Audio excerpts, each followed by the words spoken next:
Welcome back to Beer with Nat. On every episode, I share a beer and a chat with people who do what they love for a living. They work in the beer industry. Today's guest is Lily Waite, founder of the Queer Brewing Project. As you'll hear, Lily wears lots of hats. She's an artist, activist, beer writer, and photographer, and with her newest project, a brewer. She tells us how the Queer Brewing Project got started, what her day-to-day looks like now, both with the project and outside of it, what she enjoys most about being a part of the beer industry, and plenty more. Here she is. I love that sound. So I've got Goose Goose, which is the imaginatively named gooseberry grisette brewed with Goose Island in Shoreditch. I brought it because we launched it on Wednesday, so 2 days ago. Yeah. And it's the second beer of the Queer Brewing Project. It's the most recent one, what I'm really enjoying drinking at the moment, yeah. All right, let's try it. Cheers. Thanks Cheers. for bringing it. Thanks for having me. Yeah. Oh, that is perfect for right now. That's so nice. Yeah, that's what we wanted to brew it for. The tartness just kind of comes in after you swallow, sort of as an after effect. Yeah. And otherwise, it's really light, really easy drinking. Yeah, the gooseberry's right at the end. Perfect. Yeah. My cousin actually came down to the tasting, who's not a beer nerd or really knows that much about beer, but Yeah. he had a taste and was sort of a bit perturbed by this tartness. Yeah. But then at the end he's like, oh, it's tart and it's refreshing and it's gooseberry. And I was like, oh, you've said it all without us having to say anything. That's amazing. And I do find that sour beers usually, for people who aren't beer drinkers, get them to think about beer differently. Absolutely. Because maybe it's a bit more like a cider or like a soda or like a juice, and then people kind of start rethinking, oh, I thought beer was just lager. I didn't know there was this other world. And especially something where it's not too sour, where this is really approachable. Yeah. So we wanted to brew it so anyone can drink it. The way I'm looking at brewing with the project is one of two ways. Either really, really approachable, so anyone can walk in, pick it up and get to know the project and the message a bit more. But then also some weird stuff and celebratory, fun, crazy things. Yeah, and doing some interesting things as well. Yeah, so I still feel like the spritziness and the sparklingness from the beer. I think it hits both of those quite well. Yeah. It's a little bit creative, a little bit different, but also anyone can enjoy it. Yeah, it brings in people like your cousin, like you mentioned. Exactly. Okay, so I do want to talk plenty about the project, but I know you do lots of other things. So you wear many hats. You're an artist, an activist, a beer writer, and the founder of the Queer Brewing Project, which you just launched earlier this year. So if someone wants to ask you, what do you do for a living? How do you answer? What does a day in the life of Lily look like these days? There's normally a wry chuckle when I get asked that question. I think normally I say I'm a beer writer and I don't know actually. Beer writer and photographer sort of foremost, because Maybe that's depends who you're talking to, what answer you give. Like I've recently started in pottery, and a few people on my course have been like, so what do you do? How long have you got? But yeah, I normally just break it down into, I write about beer, take photos of stuff, and then also make beer as well. Which is all part of the project, yes. The latest focus. Okay. Yeah. So yeah, you get to do a little bit of everything, which is great. So what does a typical day look like, or do you not have one? Depends what your focus is that day. More recently, it's been less and less typical. I'm working on a few different writing pieces at the moment, so normally get up, answer a lot of emails and do some sort of admin for the project because there's lots going on right now. But then dig into some writing. Sometimes there's a shoot involved as well. And then drink some beer. Yeah, right, which we get to do now. Yeah. Okay, so let's get stuck in with the project. We'll talk about that and then we'll sort of talk about how you've got to where you are in beer. So your latest focus is the Queer Brewing Project. And as I mentioned, you launched earlier this year, but you've already gotten some coverage in The Independent, which is amazing. Yeah, that was mad. Congratulations. That's Thank super you. exciting. So what inspired the project? What are your goals with it? And what have you gotten up to so far? So I traced the roots of the project back to a collaboration I did with Marble last year. I did an exhibition with them for Manchester Beer Week, which was based on my experiences as a queer trans woman, and we brewed a beer to celebrate that exhibition. On the label of the beer, there was a little blurb about the exhibition which said experiences as a queer trans woman, and the response from that beer was amazing, primarily for me because a load of queer and trans people said that it was great to see those words on a beer label. They'd never seen that kind of representation on beer packaging before, and that got me thinking there's room for this. And I'd been toying with like a fictional brewery in my head for ages called the Queer Beer Brew Co, and it sort of just kept snowballing and kind of turned into a reality earlier this year when I thought, actually, I'm going to do this, but I can do amazing. it. Thank you. I don't need to sort of open it up as a brewery. I don't need to do a bricks and mortar thing. I can just hop around working with other breweries, kind of like Soren from Dry and Bitter's project Hops Not Hate. which is actually really similar. I think I've kind of copied him. And what's the focus of his project? So it's a collaborative project where proceeds from the brew go to different charities. Okay. But that's just a more broadly focused doing good project. Yeah, whereas your focus is a bit more specific. Yeah. So tell me about your initial project, because before you came into the beer world, you studied art. So your background is as an artist. And so your first project, that exhibition you did for Manchester Beer Week, was sort of you as an artist entering into the beer world. And now you've got your own brewing project. So how did you get from A to B? So I never thought when I was at art school that I would end up working in the beer industry. Yeah, so what was your vision back then? What did the future look like when you were in school? In school. As an artist? I wanted to be, a practicing artist. Yeah. Exhibiting in big galleries and living that kind of lifestyle as a well-known, renowned artist. Had big visions for myself. And then I think when I graduated, I realised this is a very difficult world to get into. Also, to support yourself as an artist is impossible. I'm sure in London as well. It's quite expensive. It's not impossible, but right off the bat, it's Yeah. not easy. So I curated a big exhibition when I graduated, which was really, really cool. That was the first time any major European art school has put on an exhibition of purely trans and non-binary students and alumni. Wow. So I came up with that idea and curated it and sort of led it through to the end. Yeah. And that was an amazing experience. But then afterwards, I was like, I don't know where to go. Beer had been a hobby for about 3 years, I think, throughout uni. And I got a job at 7,000 Jars of Beer in Kingston with the wonderful Susie. I think she posted in Crafty Beer Girls saying, I'm opening a venue in Kingston. I'm looking for staff. And my girlfriend, Charlotte, lived in Kingston at the time at Kingston University. So it made sense for me to move in with her, pay cheap rent, and work at a beer shop. Yeah, handy. Perfect. Yeah. So kind of one of those circumstantial things that you almost fell into. Absolutely. And then from there, I think it was when I was at 7,000 Jars of Beer that the Manchester Beer Week exhibition sort of kicked off. So I knew Hannah Davidson, who was then at Marble, from working at the bottle shop Bermondsey, and she got in touch and was like, we'd really love to do an exhibition of your work. And yeah, again, it sort of fell into stuff from that and snowballed. And I remember I emailed them saying, can we brew a beer alongside this? Because I think their original plan was just to do the exhibition. To do the artwork, yeah. And I kind of pressured them into doing it. And then we brewed, it was a passion fruit, guava, and another fruit that's escaping me right now, goza, called Dinosaurs Will Die. I've heard lots of good things about it. I didn't get to try it myself.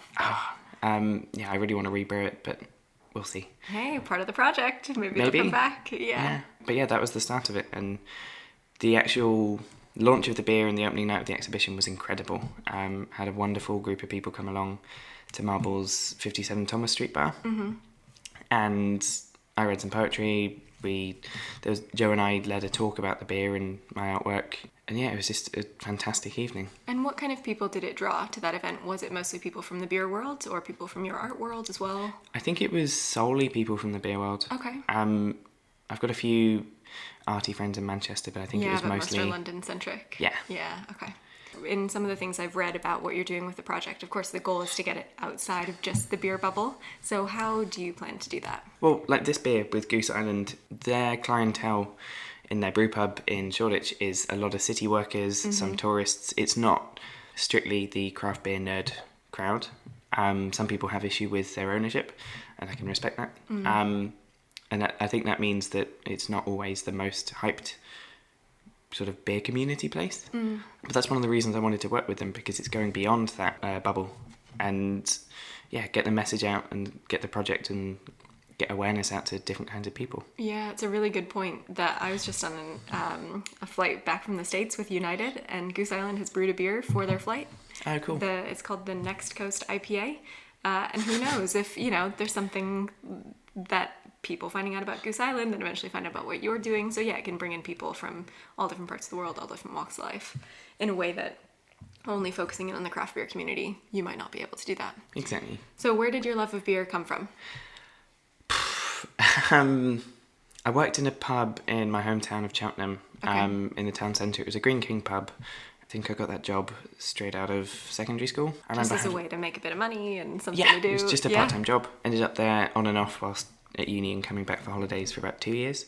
I think I remember having I think it was a Goose Island IPA and a Punk IPA. Yeah. And just going, this is different. Yeah. I was drinking Peroni, because it's the beer my parents always have in the fridge, and lager and lime a lot, because lager and lime is the best. Very refreshing for a hot day like this. Absolutely. Yeah. What's weird is Guinness and lime, as I found out recently. Is that tasty? I've never heard of that. It's not tasty. Okay, It's I might have to give that a go. That's quite like interesting. a key lime pie. Yeah, adding some desserty flavors in. Yeah. Okay, I'll try that. The bartender wasn't pleased. Oh yeah, because I've had like Guinness blackcurrant. Yeah. That's quite nice. But adding that sharper zinginess. Okay. It was weird. I'll have to try it. So yeah, then trying something that was more sort of hoppy and just more flavourful than the other things I was drinking got me really interested in that. And then the manager of that pub moved to open up Wild Beer Co.'s new bar in Cheltenham, which was... Ah, handy. Well, Yeah. that's going to send you into a wild world of beer. Literally. Yeah. And he poached a load of the staff from that pub. Okay. And then I think I went back for my first term in my second year at uni and came back and just saw him and was like, can I have a job there? And he hired me over Christmas.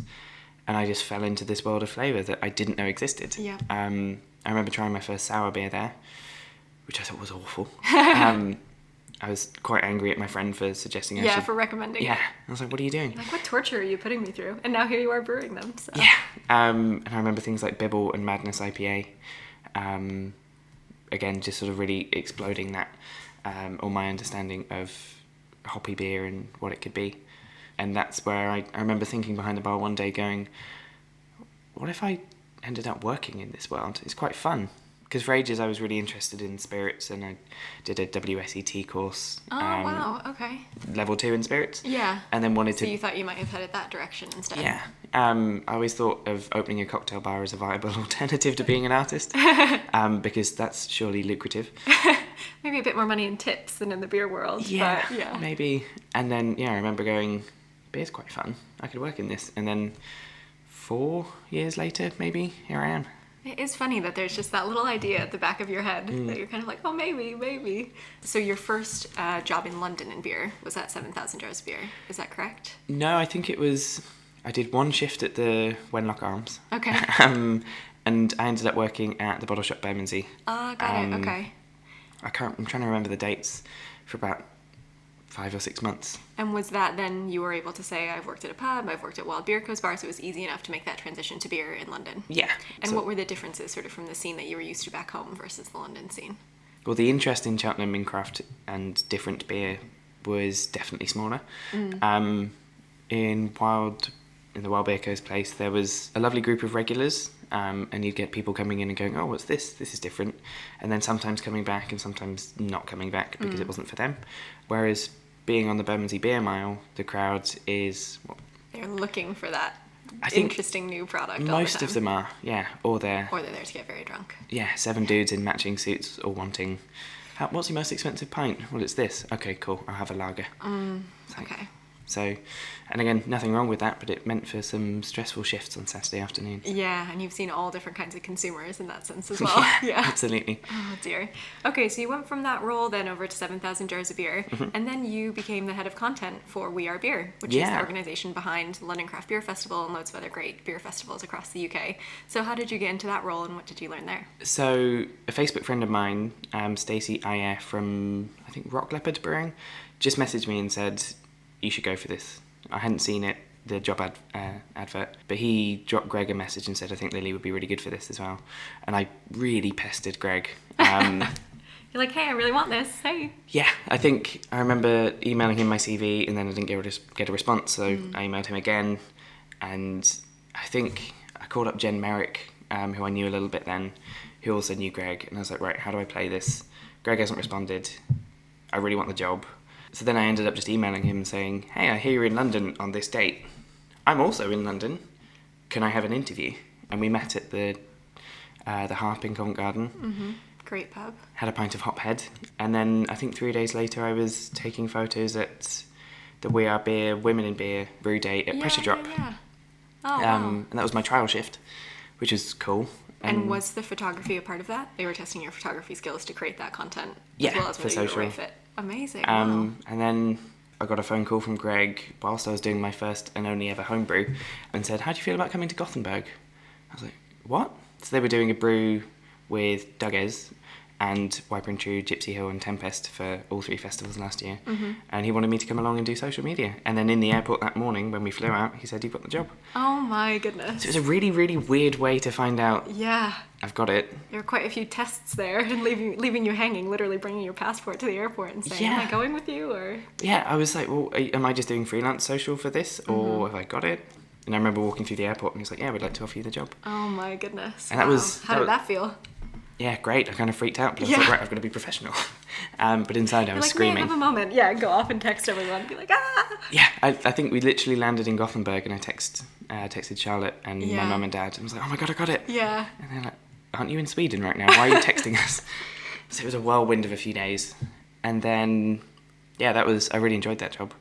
And where did you get your experience from social? Was that just all using it personally? I did some for 7,000 Jars. Okay. But also I'd started to get active on beer Twitter at that point, and before that I'd started my blog Craft Queer, and I'd written the first Good Beer Hunting article, which kind of kickstarted so many different things. But I was already on Greg's radar a little bit from that, and I think also he saw the panel I was on at CBR with Melissa. Okay.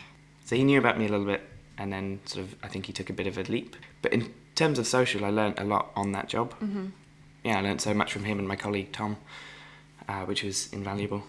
Yeah, it sounds like a really cool experience because it seems you've done lots of co-brews. So would you do the written content and take the photos for all of these different events and activations that you guys put on? Yeah. So I did all the social at the festivals, which was, I think I got the job, and then 3 weeks later it was Edinburgh Craft Beer Festival. Wow. So there you go, a trip to Edinburgh to be there creating all the content, seeing what's going on. That was a steep learning curve, but really good fun. And then the next one was London in August, which was... mad. I think it was a 92-hour week. Oh my goodness. It was brutal. Really, really good fun. I had the best time, but was exhausted on the Monday. And then the team decided we were going for a celebratory post-festival lunch on the Monday. Oh dear. Which was exhausting. You're like, I've seen enough of you guys. Come on, give me a little break. I think we got to the table and we were all just shattered. So wine helped. It didn't just send you all to sleep? No, absolutely not. Picked everybody back up. Okay, that's good. And what about your photography skills? Was that a hobby beforehand as well? Because your artistic practice was in painting, is that right? So when did you pick up photography? So I think it was around the time I started my blog. I was using a sort of old Nikon camera that I had since my foundation course just after secondary school. I got that to just take photos of artwork and paintings and stuff. And then I bought a different lens, which elevated my photography massively. And then I really started to get into it and pick up an eye for it and really fell in love with it. And then it was last September I bought a different camera, and that really leveled up, and it sort of helped me understand photography a lot more. Okay. And is a lot of your learning just from practice, or are there, blogs that you read or other artists that you follow or anything like that? Just practice mostly, poring over other photographers' work like Nikki Pete, Matt Curtis, Matt Hickman, Matt the List, and just sort of looking at what they're doing. And seeing what bits you want to replicate or how you could do things differently. Yeah, absolutely. Yeah. But mostly, or actually predominantly self-taught, as with most of the things I seem to be doing. Yeah, which is incredible to think you have sort of set a little path, picked up one thing, and then you're like, I'm going to run with this and see where it takes me. I hadn't thought about it in terms of, I just went and did things. You totally did. You still are. Yeah, it's weird. And then I'm adding more stuff like pottery. I need to give myself a break. So let's talk about your beer writing and your photography. So you've recently gone freelance. You learned loads while you were at the We Are Beer role. Yeah. What made you feel ready to go freelance? And tell me more about your beer writing and your photography.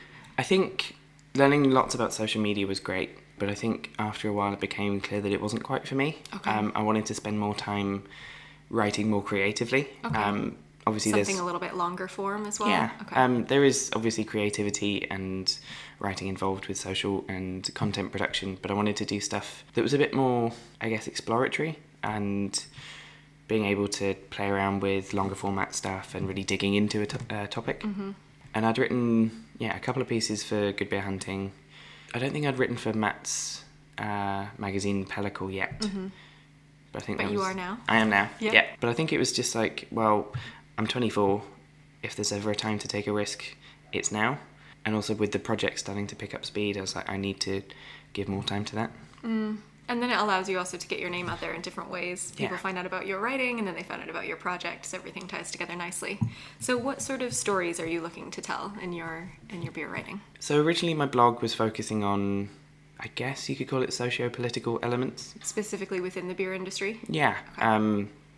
Well, that's what I wanted to do. So I wrote about, I think it was Stone's arrogant bastard rape tweet fiasco and a couple of other things which were sort of quite relevant to beer politics. And almost how people don't notice how inappropriate they're being sometimes with Yeah. certain messaging and how alienating it can be in that sense. Because the first thing I really wrote about beer, at least professionally, was the Good Beer Hunting article from Both Sides, which was about my experience in the UK beer industry as a queer trans woman. Mm-hmm.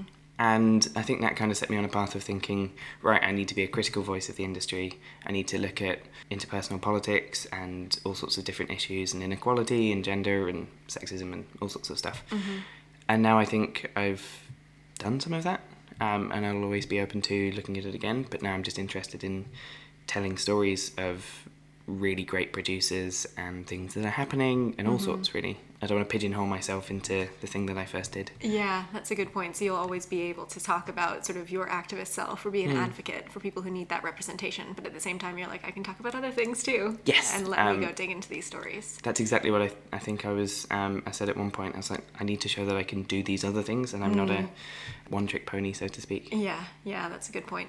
Coming back to the project and talking about representation, I know you've said that is one of the big aims of the Queer Brewing Project is really to do some fundraising and raise awareness for people who are in the LGBTQ community. I often quote Melissa Cole when I think about my podcast, if you can't see, you can't be. And again, that's why I like to highlight women in the beer industry. So what other things can you do sort of through the project or with other people perhaps to help highlight diversity in the industry more broadly? Yeah, I think that phrase, you have to see it to be it, is one of the things I sort of operate on. But in terms of, other than providing visible representation and not to put myself on a pedestal, but a role model, and sort of stand up and speak for queer people and trans people and LGBTQ people across the industry. I also want to use beer as an actual vehicle. So looking at labelling, how we can talk about sort of important issues on a physical beer label that will go into people's hands.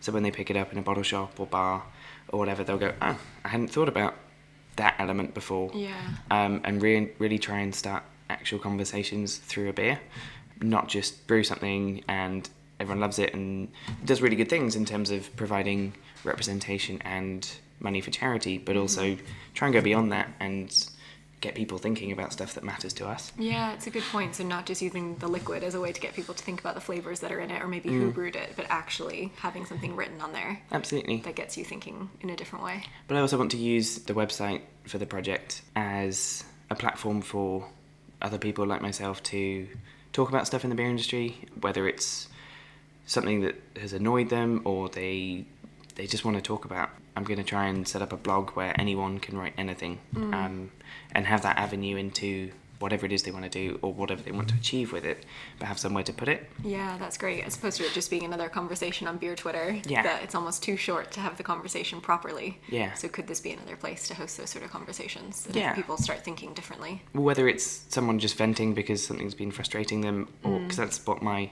first article was about, really, or it's, well, we need to think about this, or we need to do this. I really want to have that space for people to do that, because that's sort of how I got to where I am, someone taking a punt on my writing. But I also want to bring LGBTQ people to brew days and try and open up that world, because if someone has no experience of brewing but is interested in it, how are they going to get to see a commercial brew or anything beyond tinkering with a homebrew kit? Yeah, it's a great point. That's what Jake Waite does at Wildcard with the International Women's Collaborative Brew Day. She says it's like her highlight of the year because it's women from any walk of life. You don't have to be in the beer industry. You can come down and see how the whole process works. So that's a good point. Maybe there's something you could do in that sense, opening up the brew days if the breweries are interested. Yeah. It's a way to bring anybody in who wants to watch and get involved, and who knows, maybe they'll be in your seat in a few years' time. You never know. Yeah, absolutely. You never know where it will go. But you're right, it's sort of anyone from any walk of life, because outwardly the industry we exist in is really homogenous. And if we can find any way of diversifying that and making it more accessible to anyone who wants to get into it, then I think we should. Have you seen changes for yourself or for the community more broadly since you wrote that first piece in Good Beer Hunting? Or do you think we still have a long way to go? I think there's definitely some way to go. I think there's a long way to go, actually. But I think that piece, it definitely made people think in a different way. The responses I had were amazing from it. People said, I've never thought about this before. Thank you for sharing that, because it's not something I'd have considered. Yeah. And that was one of the reasons I wanted to write it, because if you don't have these experiences that I have, you may never think of it, and we may never get anywhere else. Yeah. I don't know in terms of sort of tangible changes or progress, if I can really think of anything specific, but I think there's definitely a lot more conversation happening. Yeah. But it's whether or not action is being taken on that Yeah. conversation. Because we can have panel after panel after panel, and they're great, and they get people thinking again. But we just keep talking to ourselves Exactly. in most of those cases. Yeah. So that's why I wanted to do what I'm doing now and try and... Yeah. I think I grew tired of seeing... The same people on the same panels. Yeah, I think... and again, not in a disparaging way, but it's also not always a super diverse group of people on these panels. And I remember I've been on a few panels now, and I've said the same thing time and time again. So, well, if I'm still saying it, nothing's happening. Maybe it's not getting through. Yeah, so I'm going to do something about it. And how are you ensuring that the beers do have a bit more reach through the project? Are you able to distribute them to bottle shops and bars across the country? So that's currently something I'm working on. This is only the second beer. The first one, we had an awesome nationwide launch. I got on Twitter and said, this is what I'm doing, who wants it? And I think we had 40 venues across the country pour it. That's amazing. On the first evening. Yeah, so that's a way to make a splash. Wow. Yeah, and I think I was too busy to be looking at my phone, but apparently beer Twitter was just full of this one beer. Yeah. So yeah, it really we jumped in with a splash. So that shows you the potential. So now it's how do you maintain that for Yeah. the future ones? But the benefit of using social media for that was people who are more active on beer Twitter and sort of beer-focused social media were tagging people who weren't. So places that aren't specifically super craft focused were getting involved. There was even a bar in East London who I'd never heard of and never come across, who somehow got a keg of it for the launch. Wow, that's great. Because Ben Duckworth from Affinity and I kind of rigorously sorted out the venues and everything. There's lots of chopping and changing, and then he was just like, do you know who this is? Absolutely not. So somehow they figured it out, which is great, and I hope they enjoyed the beer. Yeah. But that's one step outside the community. So Exactly. there you go. A few more of those. Yeah, and I Expands think the reach. I think at some point I'm going to really sit down and think about how we can get it out as far as possible. But there's a few collaborations who aren't necessarily traditionally super craft. So again, it's really looking, where do they How to tap supply? into their audience, who are their drinkers. Exactly. Yeah. I'm not just going to be working with haze bros. Yeah. Even though that may be what beer Twitter wants, it's good to reach out to other places as well. I think beer Twitter just wants lager at this point. Yeah, that's true. I think we just go up and down. This style's in, this style's in. Yeah, natural wine definitely as well. Yeah, true. So what is next for the project? I don't know how much you want to share. I don't know if you want to share your big vision for where you'd like to be. So that might be too much to put, down to tape. But yeah, little baby steps or the big steps. Where would you like to take it? So the next beer that's coming out is one brewed with Northern Monk. I don't think we've officially announced what it is yet, but it's super refreshing, really low ABV, really delicious summer beer. I think all of the beers that I brewed at the moment are fruited, low ABV, spritzy. Yeah, just perfect for summer though. Yeah, I get asked a fair bit if I'm brewing a stout, and I think at some point I will be, but for now it's just delicious fruity stuff. So yeah, we're launching that in Leeds and Manchester on the 2nd and 3rd respectively of August. Okay. And then a few days later we're launching the official London Craft Beer Festival beer. Yeah, that's so exciting with Brick. Is Yes, that right? Yeah. Brick Brewery. So that is a sour New England pale. Announcing the name of that today, we did a competition with LCBF to win tickets and all sorts of stuff. Yeah. And it was Another amazing. great way to reach into a broader audience as well. It was amazing how many people just came up with a pun on the hops for a name suggestion. Did you go with one of those for the answer, or did Nope. someone thought outside the box and that's what you went with? Yeah, it was Okay. something slightly different. And yeah, so that beer is using Strata, which is a new hop from, I think Oregon. Yeah, I don't know it. What's it supposed to smell like and taste like? Passion fruit, I think. Ooh, that sounds amazing. So it's going to work really, really well with the sour element. Sour, hazy, juicy. Oh, that sounds really good. Okay. Yeah, again... I'll get to the festival. I gotta go try it. It was again brewed for summer drinking because LCBF last year was about 35 degrees. It was really warm in there, yeah. So we wanted to brew something that you can just drink loads of and be refreshed by. But yeah, that's the first time that hop's ever been used in the UK. Oh, wow. That's cool. Brick even got a certificate with the package of hops, and that's really cool. It's quite sweet. And then I think a couple of brews in August, one in Norway with Austman. I didn't really know them before I met Spencer, one of their guys at Beer Merchants Tap. Then I think maybe one in Denmark as well, in Copenhagen again. Oh my goodness, that's great. Yeah, it's wild. So it started UK centric, but now you're seeing more broadly who wants to get involved. Yeah, so I brewed with people like us from Copenhagen recently, okay, which was that's really cool. Wonderful experience because they're obviously a very socially focused brewery, so we just worked really well together, and I think that's going to be an ongoing collaboration. Okay, that's exciting. Yeah, I'm really excited, really excited by that. I think that's going to be launched maybe end of August. Hopefully going to do something in London for the launch of that. And then in September I'm doing about 2 or 3 weeks in the US, travelling across several different states, brewing with a bunch of different breweries. Okay.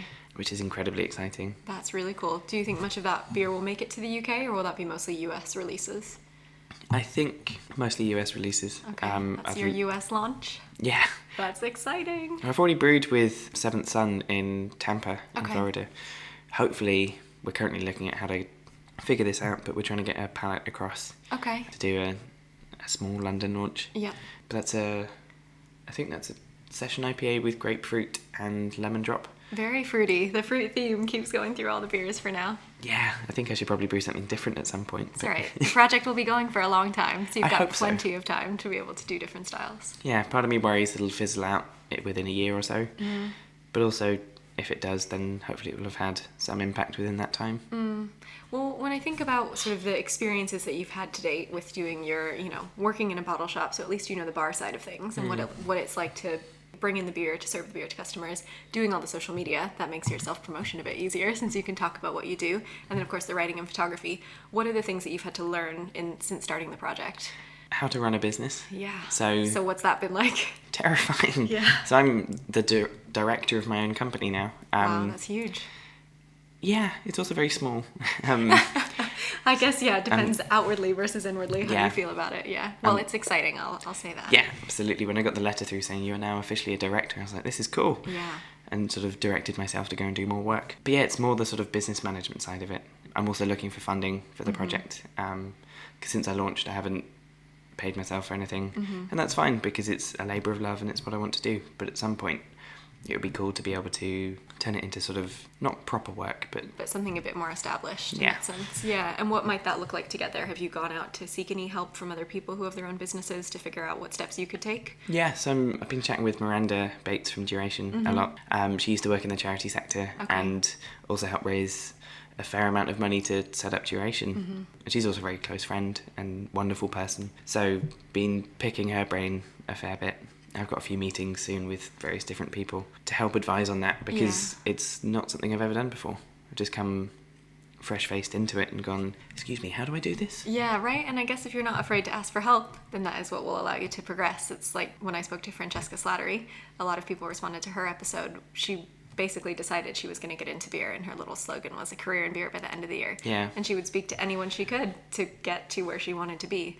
And if you kind of do that same thing, don't be afraid to knock on doors, don't be afraid to ask for help, then who knows where you're going to end up. Yeah, absolutely. It's definitely something I've been doing with writing and photography as well. Mm-hmm. Just messaging people and saying, hey, can you advise on this? Mm-hmm. What's one thing that you have been surprisingly good at that maybe you didn't think you would be? Public speaking. Oh, good. Okay. So I think with some experience from doing panels and stuff, like to begin with when I was doing those, I was terrified. And I remember at LCBF last year, Greg asked me to do a short talk on why diversity and inclusivity is good for a business. Mm-hmm. And I got up, and I think it was because of the stress of working the festival and a million things on my mind, I got up and just froze and couldn't speak for about 10 minutes. I was just standing there like, this is awkward. I can't read my notes. This is not what's supposed to be happening right now, yeah. Yeah, sort of grinning at everyone like, can you make my brain work? But then Jen Merrick jumped in and did a Q&A and everything was fine. But yeah, that definitely put me off public speaking. But it's talking about something that I care about, that I'm doing as well, so it's my own baby. So I know what I'm talking about. But yeah, also I think knowing that everyone who's coming to one of the events or anything I'm doing with the project is there to support it. I hope they believe in what I'm doing, and they're not going to pick me apart or critique me too hard or anything. They just want to hear my story and what we're doing with stuff. And if you have had any negative feedback, how do you do you just ignore it at this point, or how do you pick yourself back up? What keeps you motivated? I try and learn from it. I think, in terms of if it's negative feedback about something like public speaking or whatever, if someone's saying, oh, you put in too many pauses or you did this or that, then I think, okay, cool, that makes sense. Right, it's only a way to get your message across better. Yeah, of course. Whereas negative feedback on social media, there's been some pretty hilarious stuff. I think it was an interview with Camera, and there are a few people just saying, oh, we don't need this, this doesn't need to be in beer. Oh, wow, okay. So, cool, I think thanks. Diversity needs to be everywhere, but if Absolutely. you don't think the conversation needs to be had. Yeah, there's reeks of privilege. Yeah. But there's also been a few times when it's, keep politics out of this. Right, okay, but politics isn't everything.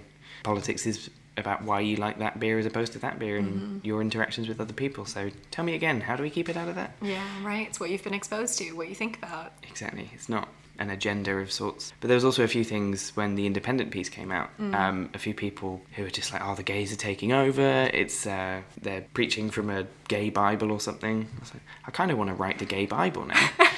But it's just sort of narrow-minded, stupid, knee-jerk reactions from people who probably wouldn't say it to my face. Yeah.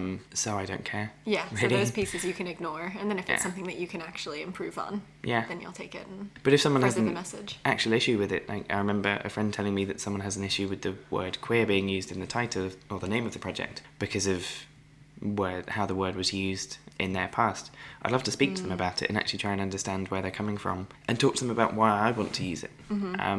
I don't want to dismiss people's opinions because I don't agree with them. I'd rather talk to them and understand more, I think. Right, and that's all you're asking from other people. Exactly, as well. Yeah. So you do lots in the beer world. All beer all the time is what I say about myself, but I think it's the same vibe from you as well. What do you get up to outside of beer? I know you've mentioned pottery. I've seen your pictures on Twitter. They look amazing. Thanks. So how did you get into that hobby, and what else do you do outside of beer? So in terms of pottery, I used to do a bit of clay when I was at school and hated it. And then last November I thought, actually, I really like bowls and I really like plates. I thought you were going to say, I need some new homewares. Let me go make it myself. Well, that's now 100% what I've been doing with the new awesome. flat. I'm just furnishing it with all the stuff Everything I've made. you've made, yeah. And then I got on a waiting list of a place in Peckham and just ran with it. And part of me wants to give up beer and just become a potter now. Well, there you go. If you don't feel like beer is for you in the future. If the project fails and people get bored of activism, then I'll just become a potter. You could be making ceramic steins like we used to use in Germany years ago. I've been thinking about that. That would be amazing. That would be really fun. I think I've got an Omnipollo one from MBCC, Mikkeller Beer Celebration Copenhagen, last year. Bumped into Henok and he was just handing them out really weirdly, but it's like a traditional German stein and I want to make them. With a little metal lid on top as well. I love those. Have you seen those? Yeah. I've got one down. Yeah, I'll show you. I've Yeah, got they're one really cool. downstairs. What else do I do? Not a huge amount. I don't have any. I don't have any hobbies. Beer was my hobby when I worked in the baby food industry, but now those interests in beer are now my work. I'm like, yep, I need to find a new hobby. I think that's the problem of turning your hobby into your work. Yeah, It's you great. You can do it all the time, but Yeah. almost to a negative extent. But then you got to find new hobbies. Yeah, exactly. Well, you've got pottery, so I'll go look for one. I'll report back. Okay, so time for my last question. What do you enjoy most about being a part of the beer industry? I think a lot of people say that the beer industry is a great community, and I think that's probably my favourite thing. I've met some of my best friends at the moment through working in beer. Like when I left uni, I sort of lost touch with a bunch of my uni friends, and then sort of coming through the beer industry, I've met so many wonderful people, done some crazy things, gone to brilliant events, travelled, all through people. I think some people can be quite critical and like, the beer industry, it's not a community, it's just people getting drunk together. So it absolutely is. I think it's a great bunch of people, and I'm just really proud to be part of that. Yeah. I love it. Yeah, I agree, 100%. Cool, well, thank you very much for your time. Thank you for having me. Thanks so much for your time, Lily. I can't wait to see what the future holds for the Queer Brewing Project, as you've already gotten it off to such a great start. To keep up with Lily and her project, follow her at Queer Brewing on Twitter or at Queer Brewing Project on Instagram. Next week, we'll have a bit of a blast from the past, we'll be revisiting the first ever episode of Beer with Nat with the one and only Jaga Weiss. Then we'll pick back up the following week with our last 3 episodes of Season 2. Chat soon!